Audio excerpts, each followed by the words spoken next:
Whoa, he has trouble with the snap, and the ball is free. There goes Davis. Oh, my God. Davis is going to run it all the way back. This is VSiN's College Football Betting Podcast. Welcome in, everyone. Another edition of the VSiN College Football Betting Podcast. And first and foremost, a tip of the cap to you, the listener, as the numbers, at least from what we're told, continue to rise. And let's keep it going. Tell a friend, tell family members, Christmas not too far away. What would be a better Christmas present than subscribing to the VSiN College Football Betting Podcast? It is the Thursday breakdown of the card, and Matt Youmans, of course, is here. Matt Youmans at 247 on Twitter. And before we get into the handicapping and our picks of these games, Matt, we have 6 games between top 25 teams. We have 2 games between top 10 teams, 3 games between top 15 teams. This is a absolutely loaded card. No question about it, Tim. And by the way, how you lobby for subscribers and listeners every week, I admire that. But I also am starting to suspect that you have a bonus check based on the number of listeners we get to this podcast. Huh? I would like one, maybe. A Christmas bonus? Maybe. I don't know. We have to talk to some of the higher-ups about that. You got to be fired up for this college football card. I would say it's the best one of the season so far. And obviously, as you get deeper into the season, Tim, and we get higher stakes on these games, we're going to have some more big weeks down the road. But right now, I think this is the best we've had to date. And I will tell you, it's almost my deepest betting card, too. It's going to be in the running for the most number of bets I've had on a college football Saturday. Well, that is exciting for this podcast. We always break these games up into different categories, and I think the entree is like a rib cap or a filet mignon down at Barry's, because it is absolutely incredibly juicy. So let's get to it. That main course.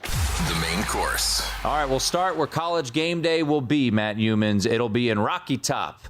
Old Rocky Top. Tennessee hosting Alabama. If you look in the AP poll, Alabama number 3, Tennessee number 6. This game, 3:30 Eastern kickoff on CBS. Your latest line as of time of record, Tennessee a 7-point home underdog and a total of 65.5. I know this is a game that you already have a play in pocket. I'll point out a couple things that I'm sure you know, but just to bear repeating, Tennessee has not fared well in this rivalry. The third Saturday in October, they have not beaten Nick Saban as the head coach of Alabama. 15 straight wins for Nick Saban and the Crimson Tide. 11-4 ATS. Josh Heupel as a dog at Tennessee, just 1-5 ATS. Certainly, the questions about Bryce Young and his health are up in the air. My assumption, Matt, would be that he is going to play. But how do you look at this game, and what ticket do you currently have in pocket? Yeah, I think the information is that you should expect Bryce Young to play in this game for Bama. I played Tennessee plus 7.5 here. And I know that you're going to see on Twitter this week a lot of people saying this is a square dog. You can't call every dog in a high-profile game this week a square dog. Some of these dogs are going to come through. So I'm not worried about that narrative. And in fact, a lot of the people on Twitter calling it a square dog are squares themselves. So, I don't care if I'm on the square side here. I think I'm on the right side with Tennessee, and that's all I'm concerned about. If you watched the Crimson Tide in recent road games, Texas, Arkansas, let's just say those two, you've seen a lot to be concerned about with this team on the road. You can go back to last year, Tim. Alabama should have lost to Auburn. That was not a good Auburn team. Okay, Texas is a pretty good team. Arkansas has some issues on defense, and that was a game that Alabama led 28-0. Before you know it was 28-23. But the Arkansas defense was so bad that the Hogs couldn't stay in the game. When you look at this Tennessee team, here are the positives. Hendon Hooker, since last year in the Tennessee program, 41 touchdowns, 3 interceptions. So you got a quarterback who doesn't turn the ball over. You can run the ball on the offensive side. On defense, you can stop the run. If you watched Tennessee's defense last week against LSU, I thought you saw a really good SEC defense that can stop the run even against Alabama. So even if Bryce Young comes back, he's not going to be fully healthy. You got a Tide team that's been struggling to put together really good performances on the road. If it's not now, when is it going to happen for Tennessee? I understand the history of this rivalry is lopsided in the past 15 years, and it's been Alabama. But this is the best Tennessee team we've seen in a while. If you can't do it with Hendon Hooker, when are you going to do it? And especially with Bryce Young banged up on the opposite side. And, Tim, let's face it, this Alabama team is not as good as we thought it was in the preseason. I've had to drop Bama's rating a little bit. And the Bama defense is springing some leaks. The offensive line's not as good as we thought. And, again, you talk about the quarterback. He's a Heisman winner, but what's he going to be if he plays tomorrow? 75% on Saturday? What's he going to be, 75, 80%? He's not going to be fully healthy. And I think enough things are lining up here. I'm going to take Tennessee plus 7.5. If I'm wrong, I've got the bet in my pocket. I thought maybe I would wait to see if the number was going to go to 8 or 8.5. It looked like that was not going to happen as it started to drop towards 7. This is not public money that's been on Tennessee this week. That's why those who are calling Tennessee a square dog, the money that's on the Tennessee side right now so far this week is sharp. These are pros betting the Tennessee side. So say what you will. Yeah, we'll see if that public money comes in on Saturday on Alabama. One note, this was reported, I believe, early Thursday, that Cedric Tillman, who Tennessee has been hoping to get back, he's been out since September 17th with a high ankle sprain. WBIR reported that he is not expected to play against Alabama. So that would have been a nice addition. But I'll say this, a guy who had been out for about a month, how productive is he immediately in his return? Sometimes you see it, and they're tremendous. So we will see some big injury questions about that game. Once again, Alabama laying 7 on the road at Tennessee. That atmosphere in Knoxville will be second to none all season long. Here's another thing. Hendon Hooker is such an experienced quarterback that I would think the atmosphere is not going to be too much for him, right? You want, in a game like this where it's so hyped and the home fans are off the hook, you want a quarterback who's going to be poised and not get, not get outside of his comfort zone a little bit and get rattled. Let's put it that way. Because sometimes the stage can be too big for some of these quarterbacks. If you look at the Penn State-Michigan game, we're talking about a really experienced quarterback on one side and an inexperienced quarterback on the other side. But the thing about Tennessee I like here is that Hendon Hooker has played in a lot of big games, and the guy doesn't turn the ball over, Tim. 41 TDs, 3 picks since he's been at Tennessee. Think about that. Now, think about those numbers. Well, this will be the way to close it. Your show on Friday nights, which is just a fantastic listen, the football contest. Chris Felica, the Bear, is a part of it, and we'll call this the Bear versus Youmans because he's riding with the favorite in this one. No play for me. Let me tell you what, there's going to be a lot more people than me on Tennessee and a lot more people than the Bear on Alabama. It's not just a one-on-one. I like to look at it as the Bear versus Youmans. That is the colossal showdown there. But Matt has taken the 7.5 with Tennessee. That is an official play of his, one that he has in pocket. No play for me on this game. This next game I think you could talk me into as we head to Ann Arbor, Michigan and Penn State. Michigan is laying 7 here with a total of 50.5. And I'm curious how you see this game playing out, Matt. I lean towards the dog here. I know the dog is getting some interest from the public, but as you mentioned about the Tennessee side, I've heard a number of odds makers say that sharp action came in early this week on the Nittany Lions to get this game down to 7. It touched 6.5 at Circa, bumped back up to 8, and now as time I recorded, it's sitting at 7. I wouldn't be surprised if this does get through the key number of 7 here before kickoff at noon. This game will be on Fox. I think Michigan is contractually obligated to solely be the big noon kickoff. I think this is 3 straight weeks for them in that spot. Penn State can run the hell out of the ball, something they couldn't really do all that well last year. They went out, and props to James Franklin, who is maybe not the best in-game coach, but the guy can recruit and got Nick Singleton and the kid Allen, too, who have really been massive running backs for them. Big spot for J.J. McCarthy. What do we know about the young quarterback there, Matt, there for Michigan? So I lean the dog. I could be talked into it. What do you have in Penn State and Michigan? I think Penn State's been tested by the tougher schedule. And I know if you look at some schedule strength metrics, it'll show Penn State and Michigan kind of in the same neighborhood. Yeah. But I disagree with that because if you look who the Wolverines have faced on the road, it's Iowa and Indiana. The Iowa offense is an all-time bad offense. Worst in the country, 130th. It's so sick to watch. And got me the cover, though, last week on the pod. Didn't score a touchdown, Matt. Still got there on a 9-6 loss. Oh, I had it. Believe me. I had Iowa plus 3.5 and plus 4. And, no doubt. Never in doubt. That last play of the game probably gave you a heart attack. One thing about the last play of the game like that?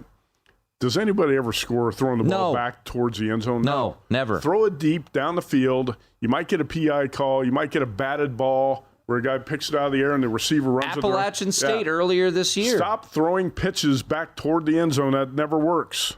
Okay. And it just gives us bettors heartburn. Anyway, you have Sean Clifford's made about 40 career starts at Penn State. I think he's the second best quarterback in the Big Ten. McCarthy's inexperienced, but again, the Wolverines on the road against Iowa and Indiana. And they struggled last week, Tim. I said it was a sandwich spot that I thought the Wolverines Good hit by you. Would struggle against Indiana. It was a 31-10 final, but it was a much closer. 10-10. Yeah, it's a much closer game than that. Auburn has been on the road. They opened at Purdue, pulled the game out of the fire in the last minute. Went on the road. Got the cover, too, much to my chagrin. Yeah, Penn State went to Purdue and pulled that game out. Went to Auburn, blew out the Tigers. I mean, say what you want about Auburn, and that team is a little bit down, but still to go into SEC territory and win that game in a blowout, I think said something for Penn State. And you're right, the Nittany Lions can run the ball here. I think you're going to have a tight, down-to-the-wire type of game. And I don't care about James Franklin's record against top 5, top 10 teams on the road. A lot of those games have been close. Those have been close losses for Penn State. I wouldn't be surprised if this is a close loss too. But I'm going to take the experienced quarterback. The team that I think has been a little bit more tested on the road. We know the Penn State can run the ball. Got a pretty solid defense too. And I like Penn State plus 7. I'm not going to be – it's a little bit of a revenge spot, but I don't want to play up the revenge angle necessarily. That's not a big part of my handicapping. But I wouldn't be surprised if Penn State gets the win, Tim. I'm taking the 7. Yeah, I'm going to join you. I'm going to take the 7 there. Just need a little convincing, and you did a great job. So in I go with the Nittany Lions at Michigan. I had Michigan top 4 preseason. Penn State falls behind 14-0. Don't text me. I'm going to text you and say, what the hell did you do? I blame you. I'm going to go on Twitter. Blame Matt, hashtag. All right, this next game, I can't blame you because I walk to the circa desk there. Just sometimes every once in a while, I like to have a ticket in hand. It feels good, and then I can crumple it up when it goes terribly wrong. USC at Utah, 8 o'clock kickoff Eastern time, 6 o'clock local up in Salt Lake City, and this line is sitting 3.5 with a total of 65. And I want to tell a little story. So last Saturday, I'm at Allegiant Stadium, Notre Dame playing BYU, and I run into our colleague, Stormy Bonatoni, who had an off week from her duties with ESPN, and she was with her dad and her brother. And we're sitting there and we're talking just college football before the game started. And one of the TVs on the concourse had the Utah-UCLA game on. And I think Zach Charbonnet had broken another big run, whatever it was. And Mr. Bonatoni apologized. He did have the Utes in that spot. And I look at him, I go, this is fantastic. I'm sorry for your bet loss, but now is the ultimate buy low spot on Utah because everyone is watching them get their ass kicked by UCLA, and they're going to be a favorite against USC. Sure enough, here we are. 3.5 is the number. The public is flooding in on USC. They're undefeated. They're 6-0. They're top 10 in the country. And Utah, let's be honest, Matt, both you and I were very high on this Utes team. I think you could say disappointing so far this year. The loss against Florida, the loss last week against UCLA. But, USC, there's a lot still to be desired. They had under 400 yards of offense last week against Washington State. They had 357 yards of offense on the road at Oregon State, a game that both you and I took the Beavers. And here's the thing, Matt. Oregon State doesn't look that good. No. And you got to remember this. Oregon State was a road game, but they only had half of the stadium filled. They're doing, construction to the other half. This stadium is going to be absolutely electric on Saturday night. And Utah, not to say this necessarily plays into my handicap of it, but this is going to be an incredibly emotionally charged game.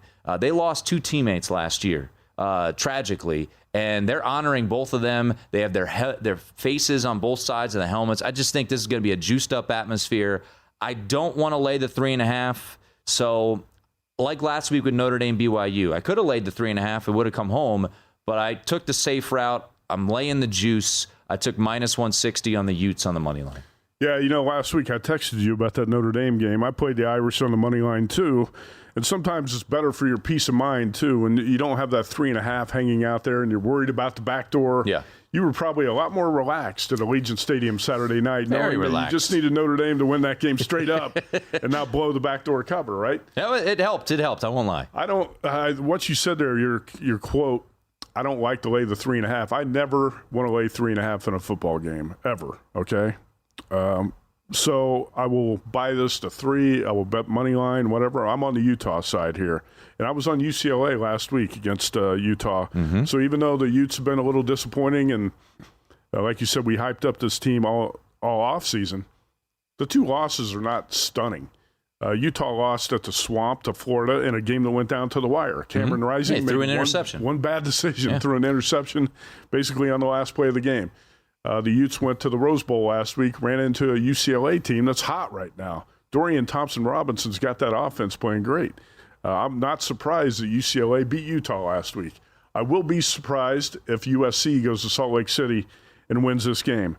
And I think when you look at the Pac-12, you can make a strong case that Utah's got the best defense in the conference. I know it didn't look very good last week against the Bruins, but I expect this Utah defense to bounce back in a big way. And also, when you look at the Utah offense, Cameron Rising is as good a dual-threat quarterback as you're going to find out there, really. And Tavion Thomas is one of the best running backs in the Pac-12. I almost said the Big 12. I don't know why. Anyway, but Tavion Thomas and Cameron Rising are a really strong dual-threat combination there, and this Utah defense is legit. I think, like you said, after losing last week in Pasadena, Utah is going to be a better play this week against USC. There's a lot of hype. Maybe USC and UCLA can each be undefeated when they meet late in the season. Don't count on it. The Bruins have a bye this week, then they have to go to Oregon. USC, I think, is going to take a loss here in Salt Lake City. But in terms of the best way to bet this game, I don't like to recommend money line prices around $1.80 or $2 or anything like that. But a hunt for the best money line price you can find, or buy this from 3.5 to 3. I like Utah to win the game. Yeah, and a couple nuggets. Utah 11-2 against the spread in the month of October since 2018, and USC as a road underdog, Matt, since 2015, 3-12 ATS. My biggest worry and concern, it really has nothing to do with Caleb Williams or their electric receivers, which they do have some really good receivers, obviously Jordan Addison.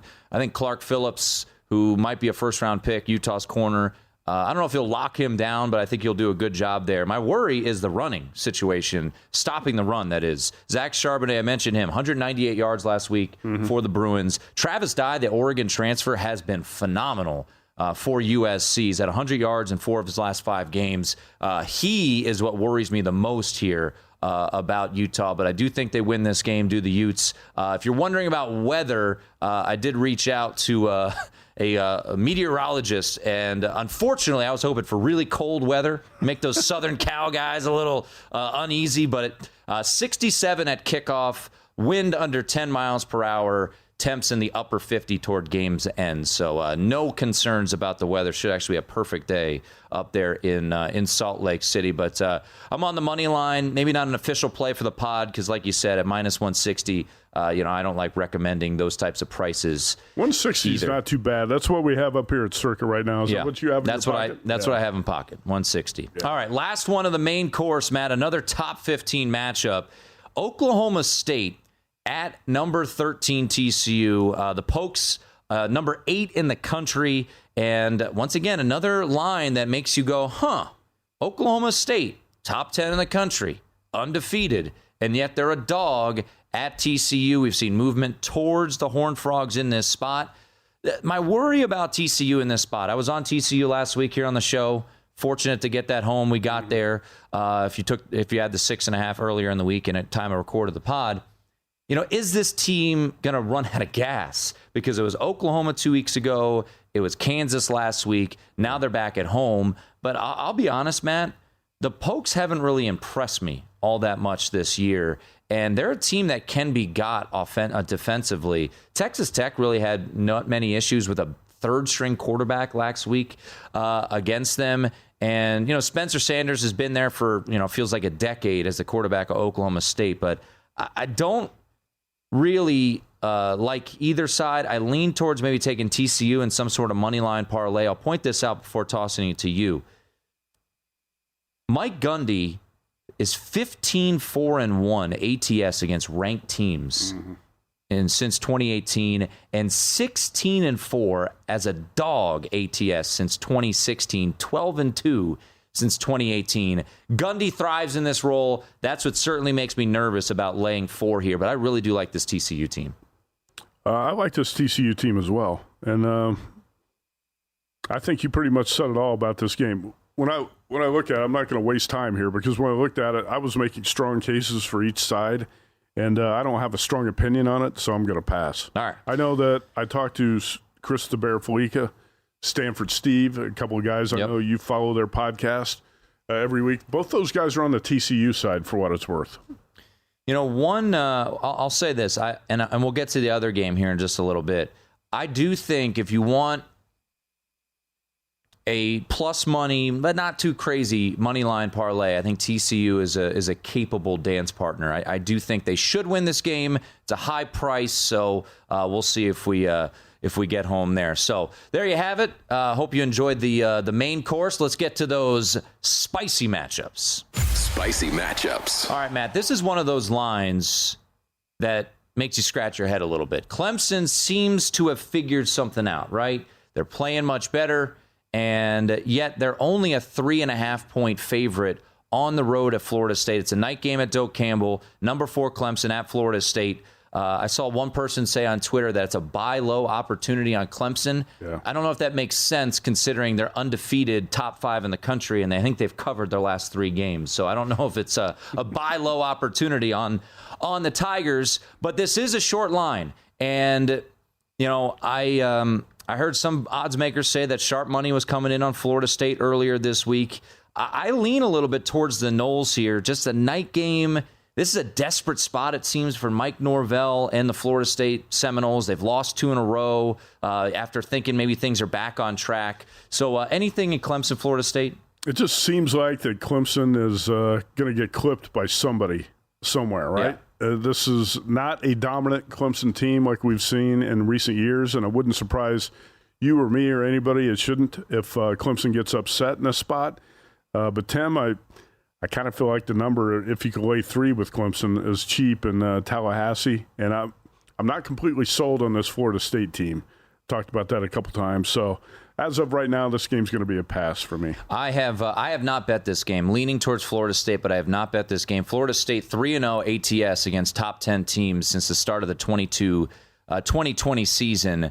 So keep that for what you will. Very small sample size there. Clemson has done well covering lately, though. 6 of their last 7 ACC games they have been able to cover. Sticking in the ACC, a surprising, Matt, top 25 matchup as we have NC State, 15th in the country, visiting whatever the hell they call the Carrier Dome these days, number 18 Syracuse. This game's at 3:30 Eastern, ACC Network, and Syracuse is laying 3 here against NC State.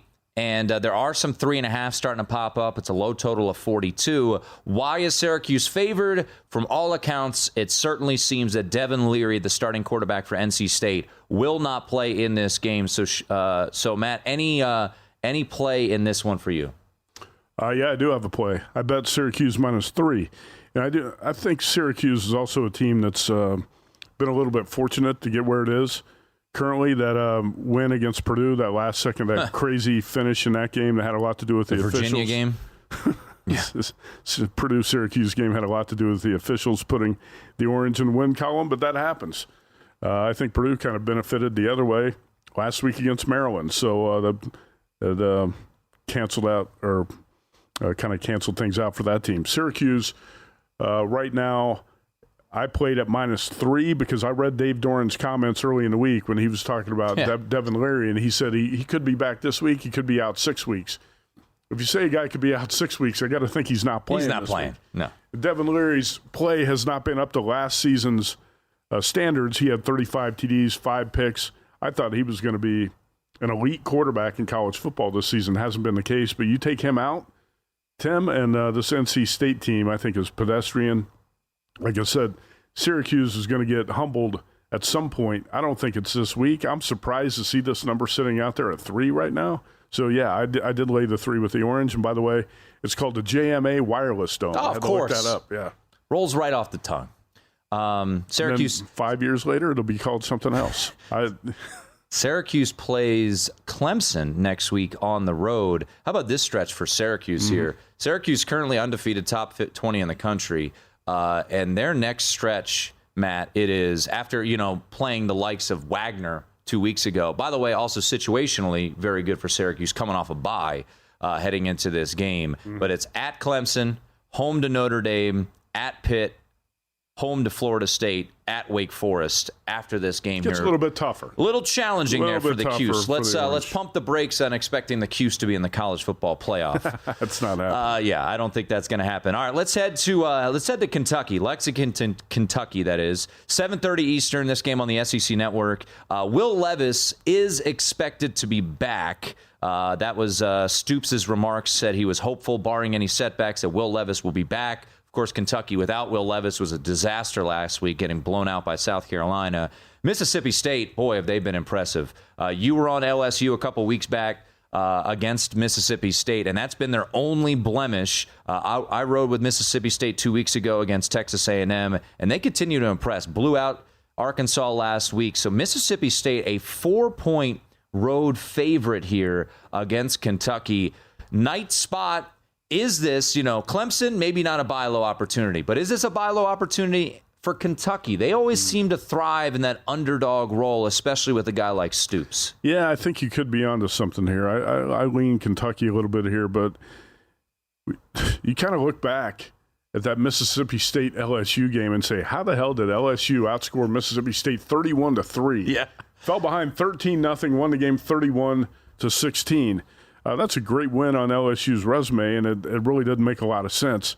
The Bulldogs have played great. Mike Leach has got this, I think, the best Mississippi State team he's had really on both sides of the ball at this point. So I hate to bet against Miss State, but something tells me Kentucky's going to be a sneaky, dangerous dog. And I don't think this is necessarily your typical look-ahead spot because Kentucky is obviously a top 25 team. But remember, Mississippi State does play Alabama next week, so something to keep an eye on there with the Bulldogs here. Will Rogers, by the way, leading the country in passing yards. All right, let's head to old Norman, Oklahoma, with maybe the most stinky line of the week.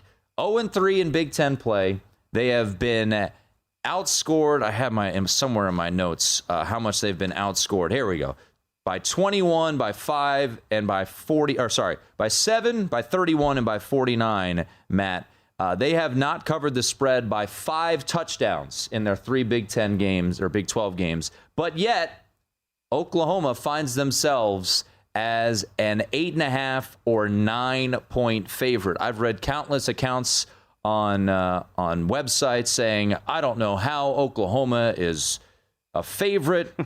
This is a mistake. Kansas going to win this game outright.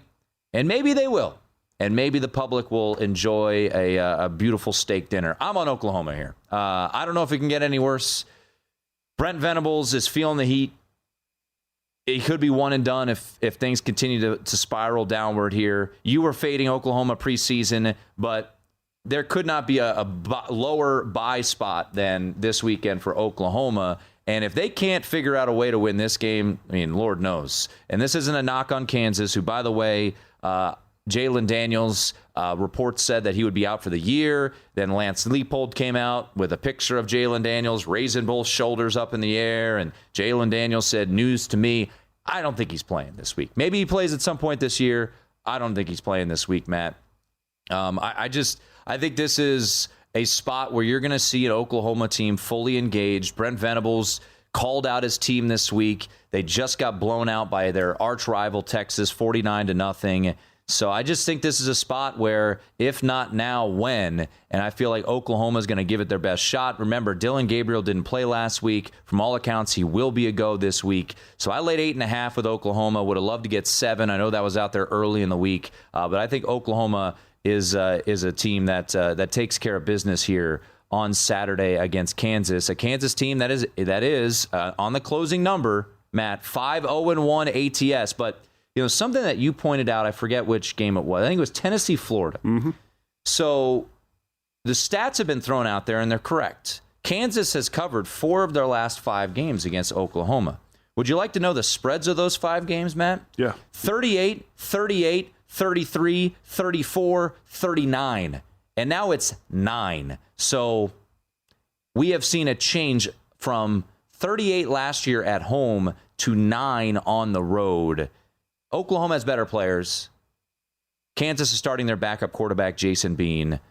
I'm going to roll with Oklahoma here and hate myself on Saturday morning when Kansas wins outright. I just hope the listeners appreciate what just happened, because Tim talked longer about the Kansas-Oklahoma game than Abraham Lincoln did about the Gettysburg Address. The Gettysburg Address lasted 2 minutes. It was 272 words. Tim Murray just did 5 minutes on Kansas. I'm passionate, Oklahoma, Matt. Without taking a breath. I'm passionate about the crappy Sooners. And somehow, some way, I need them to win the final 6 games to get me a push on my 9-win over season total. Yeah, I've got under 9.5. That's in the bank, as long as we don't have a nuclear war or something like that to cancel the college football season. But I said before the season, I thought Brent Venables, he's a volatile personality. I'm not sure he's cut out to be a head coach. And I thought of all the high-profile programs with a new coach, he was the one that was most likely to underachieve.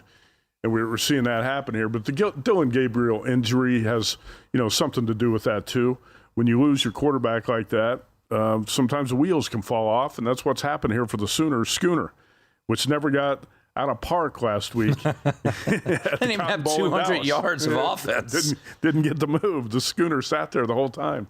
Okay, so this is a fascinating game to handicap. I'm going to make it brief. I love stuff like this because I like to handicap situations, matchups, and read the betting market. And in this game, all you have to do is read the betting market and look at the number, which is up to 9, and say, Oklahoma's probably the right side. Yeah. Jalen Daniels is not going to be back. I really think Lance Leipold, what he's trying to do is lift the spirits and the morale of his team. A lot of times when a player, it's like Jerry Jones tried to do when Dak Prescott went down. You say, well, I think he could be back in 3 weeks, when you know he's not going to be back in 5 or 6. But you say that to keep the team kind of spirits up and keep the guys motivated. Jalen Daniels is not coming back this week. There's no chance. He's probably not coming back anytime soon. And what you will probably see is a backup quarterback in Jason Bean, who looked good last week, but is going to get exposed over 4 quarters when he's the starter. This week, Dylan Gabriel from Miliani High School in Hawaii. Looks like he's going to be back this week, Tim. And that's going to be a big boost for the Sooners offense. I think this is a get-right game for Oklahoma, and I would not want to be on the Kansas side. All right. Oklahoma it is for me. That is an official play. Final. If you want to talk about a square dog, it might be the Jayhawks. But let's see how all this turns out on Saturday. Yep. Yeah. Sometimes, as Huey Lewis in the news said, it is hip to be square. I don't like to be on the square side, but this from BetMGM earlier this week, 78% of the bets on Kansas. So just keep that in mind. 79% on USC, right? Yep. 79% on USC. What could possibly go wrong? All right, final spicy matchup. Minnesota is laying 6 at Illinois. Illinois, from all accounts, will be without Tommy DeVito. Art Sitkowski, he has an issue completing forward passes, which is not very... I think he was heavily recruited by Iowa. Him and Spencer Petras would still be battling it out right now. This is a Wes Reynolds special, right? team just in the top 25. He loves to fade those teams. I actually like that handicap that Wes looks at often there. Ibrahim, the running back, expected to be back here for Minnesota, which is big. Obviously, Minnesota losing last week to Purdue, which I believe was a call by you. Was that last week or 2 weeks ago? 2 weeks ago.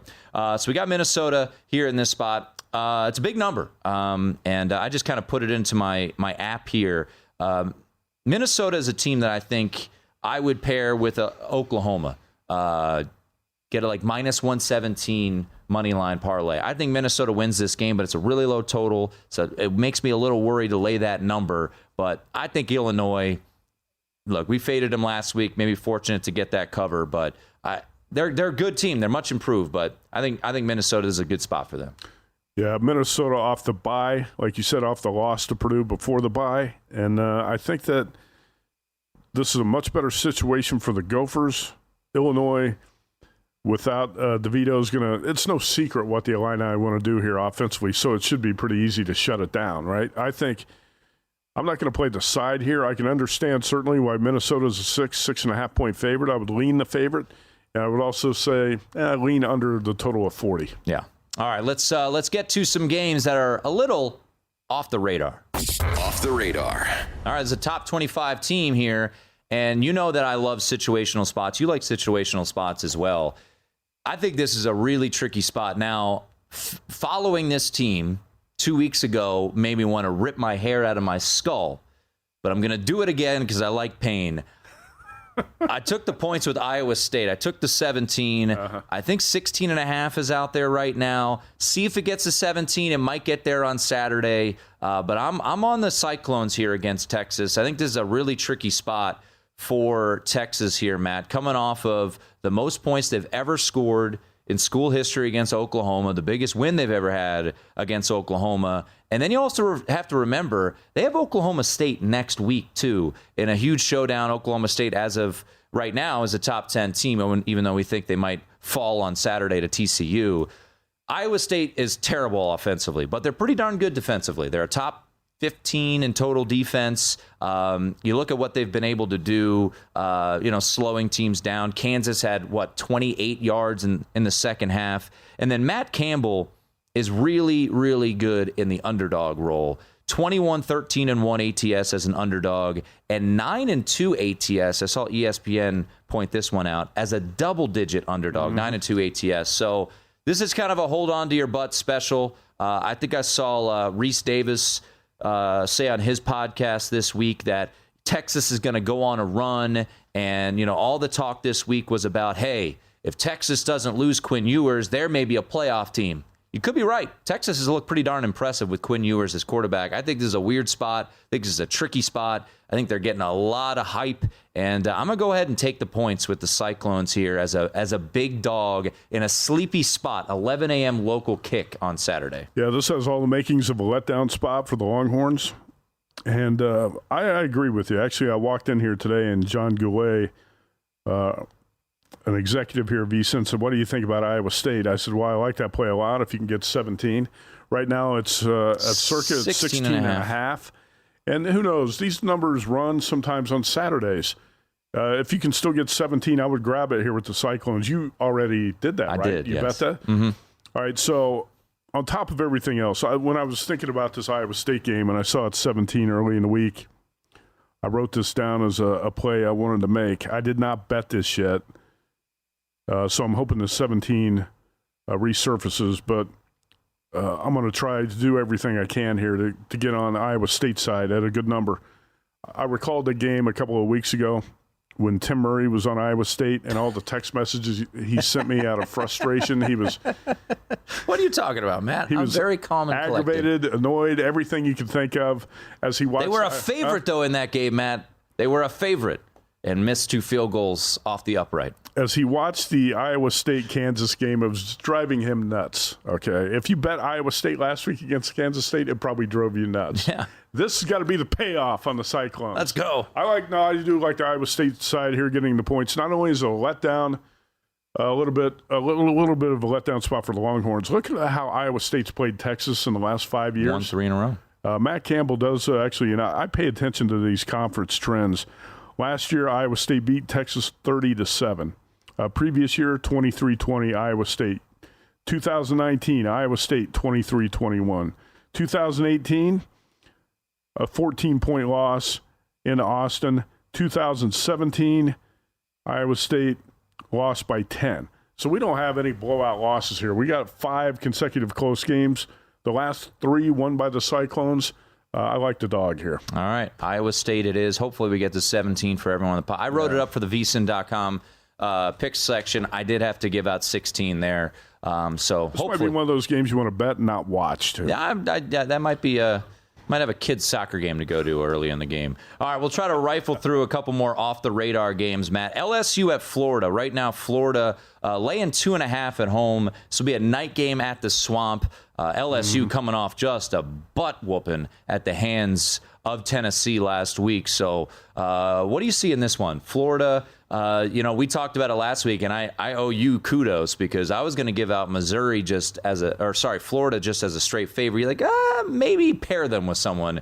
So I did, and fortunately that moneyline parlay was able to come home as opposed to the non-cover Florida had against Missouri. Yeah, what I see here is a suspicious number. Florida is a 2.5-point favorite, and this has dropped from 3, and I'm not really sure what the buy sign is on LSU out there at this point. And I was pro LSU, and I have been, on Brian Kelly for a while. But, man, I have not liked what I've seen from the LSU offense the last couple weeks. And Brian Kelly made a couple of bad decisions on 4th downs last week to go for it. And, at the end of the first half? What are you doing? Yeah, this is not results-based criticism. Before the play even happened, I said, what is he doing? Yeah. It was just obvious he was taking some bad gambles. So I don't like the quarterback play we're seeing from LSU either. And I think that Anthony Richardson has got to be given more run-pass options in this Florida offense. Billy Napier, is the honeymoon over yet? Because after he went for 2 down 11 at Tennessee, I think a lot of people had to start to question, does this guy know what he's doing? And if you watch Napier the previous 3 years, I've said this many times, Tim, he's a poor game and clock manager. But nobody noticed because they weren't paying close attention to his games the previous years. When you're in the SEC and there's so much focus on these games, you're not going to get away with those dumb mistakes. Ask Nathaniel Hackett about that, right? Yeah. It's when managing games becomes crucial in terms of wins and losses, you're not going to sweep these mistakes under the rug. So I'm a little bit concerned about Billy Napier. I don't want to bet on him against Brian Kelly. I think Kelly's probably going to be a lot smarter in how he approaches this game. But I thought Florida should be a full 3-point favorite, if not 3.5. So maybe I got my wires crossed here, but I kind of like the Gators. One angle I heard this week, and just to keep on the radar, I think this is a very, very important game for Billy Napier. Billy Napier, who has SEC ties, had all the success at UL Lafayette, he would have walked to Baton Rouge with every ounce of, piece in his house, and they wanted nothing to do with him when they had the job opening. So pay close attention to how he coached the last few years. You would not have hired him. Yeah. I would not have hired him. I'm telling you. So you lean towards Florida here. Let's get to another game. And I said this during the offseason. Whoever scheduled this game at Arkansas should be fired. Why I don't know either. The hell, if you're Arkansas, would you ever decide in the middle of SEC play, you say, what would be a great idea? Let's pack up shop and fly to Provo. What the hell are you thinking when you've just played Mississippi State, Arkansas, Texas A&M in back-to-back-to-back weeks? Alabama. Alabama. Yeah. A&M, Alabama, Mississippi State. It would be hard to play themselves. So now you go to Provo. I'll be honest, I haven't really been impressed by BYU. Watched them in person. That game, I'll say this, the score was not as close as that game really was. They had a couple big plays late in that game. They got outclassed against the Irish. But this line is all over the place. It opened 2 in favor of BYU on Sunday, got up to 3, 2.5, 3, 2.5, and then we saw a rush of Arkansas money where this got out to Arkansas -2. And now, right now where we sit, at Circa, it's BYU -1. There's some picks out there as well. It's all over the place. I think situationally it's terrible for Arkansas. How do you see this one? Yeah, this is kind of a spot where it's going to be hard for the Hogs to get highly motivated for this game, and it's a huge game for BYU to get an SEC team of this caliber to come to Provo. I think the situational spot definitely favors BYU. Last week, did you see enough? Here's the thing. You can throw the ball against this Arkansas defense. You can throw it all day against this Arkansas defense. Did you see enough from BYU's passing game? Because the receivers have been all banged up for the last month. Well, Puka Nacua didn't have a reception in the game. Right. And I felt like Jaron Hall was hurt. I don't know if that's been reported. I felt like he was not 100% in that game. His first throw of the game, he got pressured, threw a pick. So I just felt like Jaron Hall was off. So maybe a week he gets a little bit better, more comfortable, more, Puka Nacua coming off of that high ankle sprain was not effective last week. So it would be BYU or pass. I don't see how Arkansas, even though Sam Pittman loves the dog roll, it's hard to motivate your guys after you just had 3 wars in the SEC, and now you go out to BYU. It's got to be a really tough spot. And it's a tough place to play anyway. And this is a pretty good BYU team, even though the Cougars haven't showed it as much. Still beat Baylor out there. Since they were blown out at Oregon. They did beat Baylor. And I just think BYU, once receivers get healthy, Jaron Hall's a quarterback that's going to be on the NFL radar, by the way. You're not hearing any talk about that now, but he's gonna get there. Trust me on that. And like you said, he might not have been fully healthy last week. I was a little bit, like I said, I bet Notre Dame on the money line like you did last week, and I was surprised that BYU's offense didn't bring more to the table. So when this number got to Arkansas 2, I said, okay, I kind of like the BYU side here. I'm going to see if it gets to 3, then I'm going to bet, and it didn't get there. I thought for sure it would get there. Now it's running the other way. Now it's going the other way. So, like you said, for me, sum it up, it'll be BYU or pass. All right, quick one here. I don't know if you have any thoughts on this. Auburn, it's just a matter of time before Brian Harsin gets fired. Maybe, I can't believe he's still there, to be honest. I don't know if they're going to start wooing Deion Sanders down there in Jackson or whatnot, but they go on the road to Ole Miss. I leaned Vanderbilt last week. Thank God I didn't make that play. That would have killed me because Vanderbilt was winning, and then ultimately Ole Miss got the cover. Ole Miss laying 15.5 here. I believe 11 a.m. local kick. This game on ESPN. I got to say this last week. So Lane Kiffin has the Rebels run one in for the cover late in the game. Yeah. And I saw this on, I think it was Bad Beats with SVP and Stanford Steve, and I was laughing out loud. And Stanford Steve made the comment that was on the money. They show that camera shot of Kiffin after the touchdown going like this, and Steve goes, Lane Kiffin trying to pretend like he doesn't know how that happened. Did you see that? I did not see that. That's great. Kiffin definitely wanted to cover. Well, did you see after they got it, he tried to pretend like, what are we doing here? Did you see that article Brett McMurphy wrote, I think, over the summer about, he asked how many coaches, how many of you know what the point spread is, and overwhelmingly, they all know what the point spread is. Oh, hell yeah, They'll pretend like they don't, but they know. And they know who lines their pockets. I'm not saying they're fixing games, but if you can get a touchdown late to help out the boosters a little bit more. Spurrier admitted that like 30 years ago, yeah, right? So maybe another spot where he helps line the pockets. Do you think Barry Switzer tried to pile it on to help the boosters win a bet? Of course. But that's great what Kiffin did last week, and then tried to pretend like he had no idea. Well, what are we doing? How'd that just happen?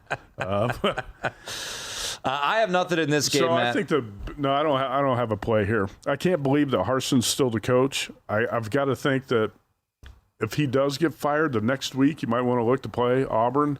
But until that happens, I'm not looking to play Auburn. I thought the Tigers pretty competitive last week against Georgia for a while, surprisingly competitive. Ended up not covering in that game.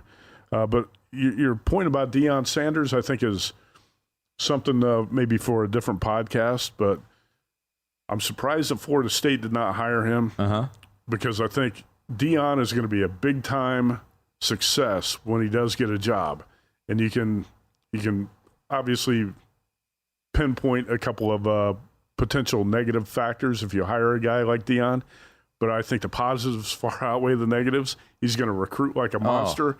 He's already shown he can win as a coach at Jackson State, right? He's been a big winner. I've watched his teams. They look well coached, and he's going to recruit off the charts. If Auburn can get him now. because I can't believe Florida State hasn't hired him. That is it's a fair point. And, Mike Norvell, if he wins this weekend against Clemson, he'll probably keep in that job for another year. All right, a team that you have a pretty good gauge on, whether it be following or fading them, is your alma mater, Purdue. Opened 11 against Nebraska, and right now sit as a 14-point favorite. If you like Purdue, you can get a 13.5 out there. It's a night game in West Lafayette against Nebraska. Nebraska, watch out. 2 straight wins there. Is this too many points for Purdue? Too many points. I took 14 with Nebraska. It's 14 right now at Circa. Purdue tends to play to the level of the opposition, and if you look at Jeff Brom's trends, really good in the underdog role, really good as a road dog, not good as a home favorite. And he's laying a big number here against a Cornhuskers team that, okay, Tim, what's happened the last 2 weeks is not that impressive. Nebraska had to score late to get the cover against Indiana, needed a miracle comeback to beat Rutgers 14-13. Not sure how it happened either. But again, you're going to West Lafayette to face a Purdue team laying a big number, and Purdue doesn't have a good history of covering these type of numbers. And Jeff Brom, like I said, I love the guy as a dog. I don't like him as a double-digit favorite. And I think this is a spot where the Huskers can catch Purdue a little bit of sleep at the wheel. And by the way, Aiden O'Connell has not been that great since he suffered the rib injury. Yeah, the Boilers won their last 2 on the road at Minnesota, at Maryland. Those games went down to the wire. O'Connell was not at his best. Running backs are a little bit beat up. I think Purdue wins this game, but I think Purdue wins this game by like 7 points, 10 points, something like that. It's going to be a game the Huskers are in. I've been disappointed by Casey Thompson. I thought he was going to be a much better quarterback this year at Nebraska. It really hasn't happened, but it wouldn't surprise me if he plays well this week. I'll probably have a little bit of money line play here on the Huskers too as 14-point dogs, just because I do think this game is going to go to the wire. All right, one final game off the radar. Shockingly, I'm bringing this one up, Matt. Notre Dame hosting Stanford. Yes. Not that long ago, this was a great rivalry between these two schools. Sure. Notre Dame is a little bit down this year. Stanford's been down for a couple of years. This is a night game. Will be a sellout there in South Bend. I thought maybe this was a letdown for the Irish. This was a really nice win for Notre Dame last week. Marcus Freeman's played up the fact that it's a rivalry game. Stanford, though, I wonder how their psyche is after how they lost last weekend against Oregon State. Brutal. Inexplicable to lose that game in the fashion that they did. Late touchdown from the Beavers. They lose 28-27. The reason I liked the dog initially, Matt, but the reason I'm staying off, Stanford is 121st in rush defense. They allowed 5.62 yards per carry. And what does Notre Dame do well? Right now, they run the hell out of the ball, and they utilize 3 running backs, right, and they want to pound it down your throat if they can, and I think they'll be able to do that. So a stay away for me. I was surprised early in the week, Matt, this actually Notre Dame or Stanford got some backing in the market going down to 15.5, but since then it's back up to 17. So any thoughts on Notre Dame, Stanford? Well, I would, if E.J. Smith were healthy and Stanford were off a win last week against Oregon State, I would take the points here, but that's not the case, and that's part of the reason this line is where it is. I think it still looks like a big number, Tim. I'm not going to lay it with the Irish, but, man, Stanford, that's just a devastating defeat. You're about ready to stop this long Pac-12 losing streak. Up 27-21. You had locked up. What the hell is the safety doing? Running up on the receiver there when the only thing that can beat you with 15 seconds left is a touchdown. A field goal can't beat you. That is a devastating loss, and I just can't bet on Stanford at this point. Last week, I actually liked Stanford a little bit, and I think I played them. I don't think I played them on the podcast, but I think I played them. Yeah, to lose that game 28-27 to Oregon State's just crushing, and I can't do it at this point. I think right now what you have to be talking about is Stanford going to make a change? I said this a few weeks ago. I thought Wisconsin, before the Paul Chryst thing came down, Wisconsin and Stanford were the 2 big programs where I think you had to start talking about a coaching change. And David Shaw, we've been talking a little bit about it since last year. But, man, this Pac-12 losing streak keeps going on and on. This team is not necessarily well coached. The game management situations, some of these mistakes are inexcusable. And do you want to bet on this Stanford team right now? I would say no. All right, Matt, we're going to do something we haven't done before. We're going to call this way off the radar because you got some games that you want to hit on. I've actually got one, too, as well. How about the Battle of New Mexico? New Mexico at New Mexico State. I don't believe this game is on television. Maybe you could find it somewhere. You got the Lobos as a 6.5-point road favorite here in Las Cruces against the Fighting Jerry Kills. I got nothing. What do you have in the Battle of New Mexico? Well, when you have two bad teams like this, and one is a road favorite of 7 points, I got to look at New Mexico State. I also need New Mexico to win this game to get over the win total of 2.5 for the season. You're a bit conflicted. I'm hoping to middle this, and New Mexico wins by 7 or fewer. But there's a spot out there where you can grab New Mexico State plus 7. I think it's at the Westgate right now. So I plan on doing that here within moments. But like I said, I need New Mexico to get over 2.5 for the win total. And, the Lobos last week, Kendrick, the quarterback, again throws a pick 6. This is disgusting to me because I took the points. I took 3.5 with New Mexico. They're up 14-0. 14-0 on a Wyoming team with a weak offense. And they found a way to screw that up and lose 27-14 on their home field after the pick 6, by the way, at the end. This is just not a Lobos offense where you can trust this team to cover a number on the road. In the Battle of I-25, Tim, we're talking a lot about Alabama, Tennessee. Don't overlook New Mexico and New Mexico State. It's a night game for a reason, folks. This is a huge rivalry. Get down to Las Cruces. The Battle of I-25. Give me the 7 points with the Aggies. All right. Before we go to the island, let's head to the state of Indiana, Maryland, the Terps. I need a win here for my win total over 5.5. They didn't get me one last week against Purdue, but they're laying a couple of tough calls went against the Terps. Laying 11 here for the Terps. On the road in Indiana, both you and I had Indiana plus the points. We were able to get there last week. Do we keep rolling with the Hoosiers here? I'm thinking about it. I have not played this yet, but I'm really thinking about playing the Hoosiers again this week. I mean, Tom Allen's one of those guys. He's always going to have his team motivated. So you could say, well, they'll be a little bit flat off the Michigan game. I don't think that's going to be the case. Indiana's trying to play for bowl eligibility. They've only got a certain number of games on this schedule they can win to get there. And this is a game that's winnable for the Hoosiers. I think, Tim, the Terps have to be a little bit deflated. You know more about this team than I do. Yeah. But they were off to a great start. They had everything in front of them. And Purdue comes in there as a dog and wins that game 31-29, and they blow the 2-point conversion, have the penalty with the illegal man downfield. That was a tough way to lose that game. I think the Terps might be a little bit flat in this spot, and if you got a flat favorite laying double digits on the road, that's dangerous. So I might look at the Hoosiers. Well, before we get to the island, because there's always a game to bet in Hawaii, and our recap. Every other week. Matt, I have a little piece of trivia for you. TCU and Kansas, because they pushed last week, are technically unbeaten against the spread, but they haven't made you money each and every week. One team has. Do you know who they are? I just saw this yesterday, and I can't recall. Would it be the James Madison Dukes? Okay. Now, into the top 25. By the way, they're ineligible for a bowl game because that makes sense. FCS to FBS. First year in the FBS, they're ranked. Why aren't they eligible for a bowl, it's by ridiculous. The way? Isn't that dumb? It's so dumb. Okay. It makes no sense to me. It's like NCAA tournament. Basketball, it's even worse.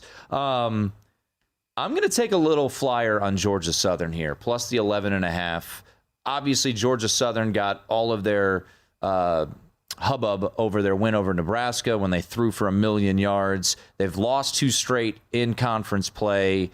You get an opportunity to play a ranked team in your home. James Madison, maybe they're a little overinflated right now. The Wes Reynolds theory, they're in the top 25 for the first time ever.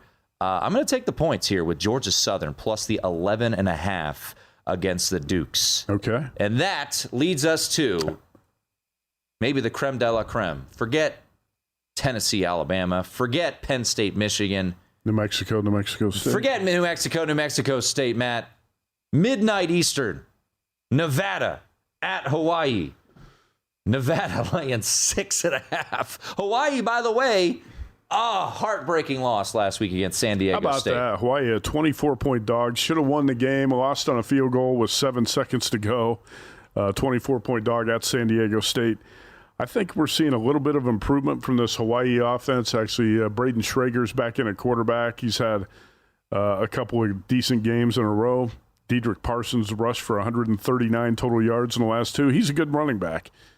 The thing here, Tim, is you got a Wolfpack team that lost a big game in Reno, and I call it a big game because their former coach, Jay Norvell, went to Colorado State. He comes back with one of the worst teams in Division I, and Colorado State scores 2 defensive touchdowns, wins on a field goal at the gun after a penalty, and wins that game 17-14. That's a really deflating loss for Nevada, and now the Wolfpack go to the islands to play a Hawaii team that, let's face it, might not win a game the rest of the season. And if the Hawaii team does win a game, it's not going to be more than a game or 2 the rest of the way. Hawaii could probably beat Nevada and Colorado State, and that's about it left on its schedule. So I think this is kind of qualifies as a big game for Hawaii. And I saw enough in terms of a buy sign last week and the way Hawaii played against San Diego State to say this is going to be a live dog. Here's how you play this. Right now the number is 6.5 on a lot of spots. The price to buy that to +7 here at Circa is -130. Tim put me down for Hawaii +7 at -130. All right. Well, that's a good lead into Best Bet Recap. All right. Before we get to Matt and myself's Best Bets recap, let's see what Off the Beaten Path plays our colleague on the College Football Betting Podcast, Adam Burke, has. And, why wouldn't you take 9.5 points with UConn at Ball State? So Adam's rolling with the Huskies. He's going under. Kind of like that play, yeah. I do too, a little bit. Yeah. He's going under Minnesota, Illinois, 39.5. Actually, 40 at Caesars. Can we give him 40? Give him 40. Okay. Let's go. And then he's laying the 7 with Miami, not the Canes, the Redhawks, on the road at Bowling Green. He loves his Maction. By the way, I'm going to give him 6.5 because there's a 6.5 right now at DraftKings. So there you go. That is our Adams plays. Mr. Youmans, your recap of official plays here on this podcast. I'm going to give you a big list. You ready? Ready. Okay, I've got this in pocket. So I got Tennessee +7.5, Penn State +7. I'm going Florida -2.5, Indiana +11, Nebraska +14, Syracuse -3, going BYU +1, New Mexico State +7, Utah money line -160. I'm with you on that one, Tim.